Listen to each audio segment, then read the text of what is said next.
John and I talked to Murph December 26th. It was like shortly after he got hired. Not a thing had happened yet with the season.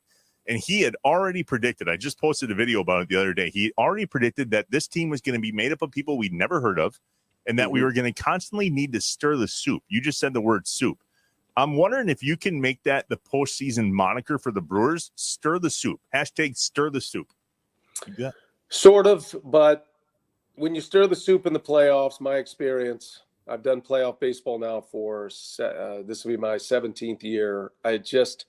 When you push the envelope against playoff teams who are playing hard, who are aggressive, they charge ground balls to the outfield, they make throws typically, you're going to run yourself into a lot of outs. You're going to do things that are going to appear to be stupid.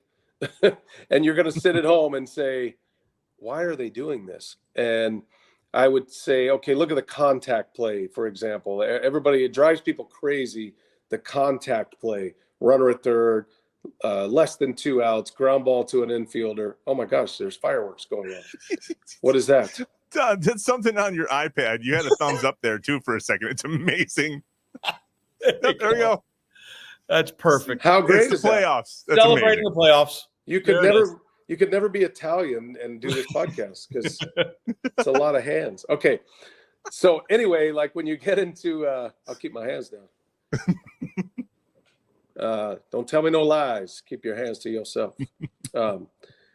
So I think in the playoffs, if you start doing things like that, yes, you want to push the envelope, but you're also going to run yourself out of innings. And when you're dealing with teams that have teams that have $300 million players, like the Phillies, like the Dodgers, in their case, $700 million players, it's hard to get by with that. So I do think the game is going to have to change for them a little bit. I'm not saying they need to be more conservative, but they're going to have to hit some homers. Home runs win in the playoffs, proven fact.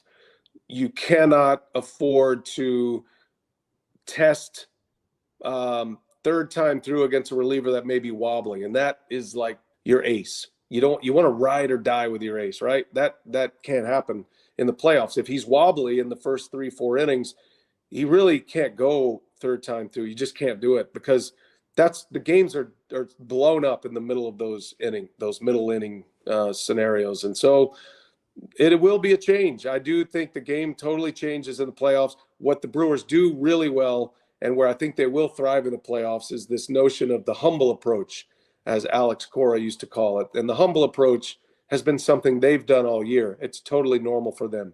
So when it calls for hitting a ball to the right side to advance a runner, putting a ball in play with 2 strikes, you can't have strikeouts with a runner at third and less than 2 outs. Those are the things that do play well in the playoffs because you put the ball in play, you keep pressure on, and the Brewers do that really well.